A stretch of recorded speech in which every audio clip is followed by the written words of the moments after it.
Nós disputamos eleições ao longo dos últimos 25 anos, foram eleitos presidentes de diferentes matizes ideológicas, Fernando Henrique, Lula, Dilma, Bolsonaro, sempre com o nosso sistema digital de votação.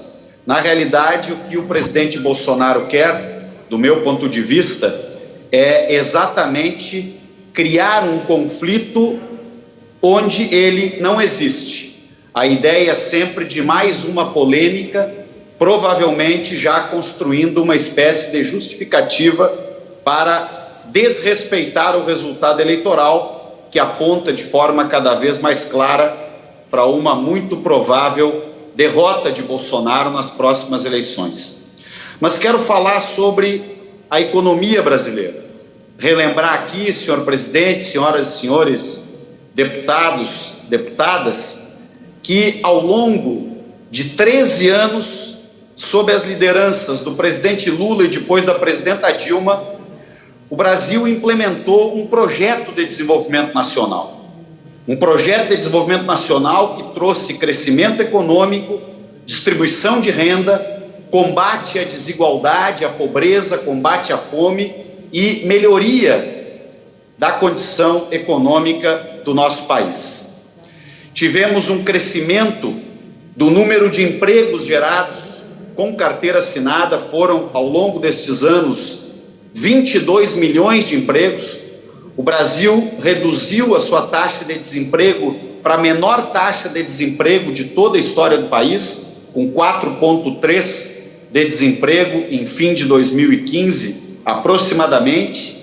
E neste processo de distribuição de renda, de fortalecimento do mercado interno, dentre outros mecanismos que buscaram o projeto de desenvolvimento nacional, houve o aumento do salário mínimo em valor real de 74%. Nós tivemos também a implementação do mais robusto programa de proteção social da história recente do país, que foi o programa Bolsa Família, que infelizmente vai sendo abandonado pelo atual governo. A soma desses esforços, a criação dos 22 milhões de empregos com carteira assinada, o crescimento real do salário mínimo, a adoção de uma política de conteúdo nacional, preservando a indústria nacional, adotando uma política de desenvolvimento industrial e o fortalecimento da agricultura familiar, que era o último item que eu queria somar nesta breve relação de políticas públicas extremamente exitosas, levaram o Brasil a sair do mapa da fome. O Brasil retirou o país deste negativo título de estar no mapa da fome. E estas conquistas fizeram com que 36 milhões de pessoas deixassem a linha de miséria no país. Mas, infelizmente, ainda dizer uma frase sobre este período, de que os nossos adversários costumam dizer que os governos de Lula e Dilma quebraram o Brasil. E o que eles fizeram foi exatamente o contrário. Os governos de Lula e Dilma fortaleceram a economia brasileira.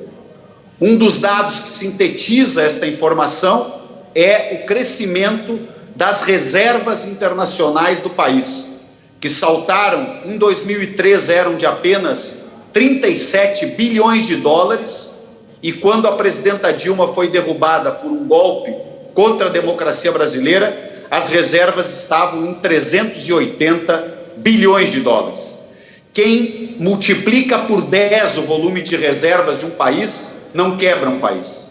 Agora nós temos já 5 anos de governos que rezam pela cartilha do fundamentalismo liberal.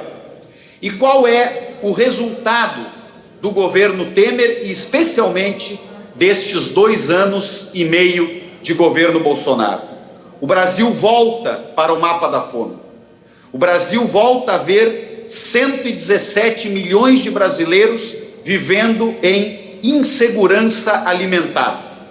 O desemprego volta a disparar no país e hoje 20,8 milhões de brasileiros estão desempregados e mais 33 milhões de brasileiros vivem com empregos precários na informalidade. Diziam os ultraliberais: ou tem direitos ou tem empregos. Retiraram boa parte dos direitos e junto retiraram boa parte dos empregos. Hoje nós temos carência de direitos, carência de empregos, concentração de renda crescente e a fome crescente no país. A política de valorização do salário mínimo foi abortada. Não há mais valorização do salário mínimo.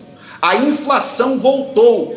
Hoje nós estamos sendo informados de que a taxa de inflação dos últimos 12 meses é a maior taxa de inflação dos últimos 25 anos, na cifra de 8,06%.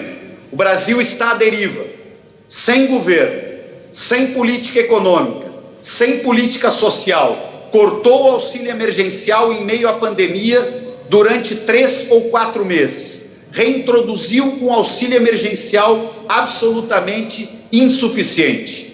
O que o Brasil precisa é da retomada de um projeto de desenvolvimento nacional. Precisa de mais investimentos públicos, precisa retomar a política de valorização do salário mínimo, precisa retomar a política de um programa de renda mínima bem estruturado, deputada Vivi Reis. Um programa de renda mínima que garanta um Bolsa Família digno em cima de um cadastro único organizado e permanente para todos que precisam.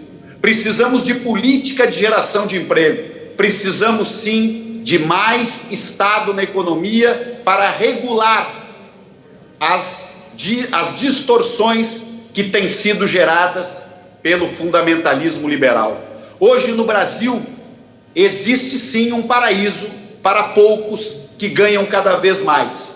E o Brasil caiu numa crise profunda para a ampla maioria do povo brasileiro.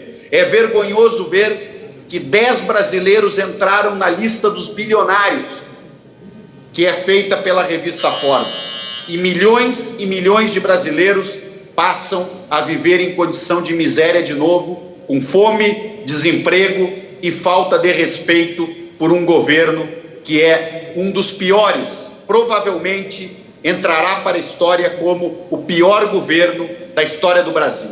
Precisamos tirar Bolsonaro o quanto antes. A Câmara deve analisar o pedido de impeachment. São mais de 100 pedidos de impeachment de Bolsonaro, muitos deles com enorme solidez e consistência.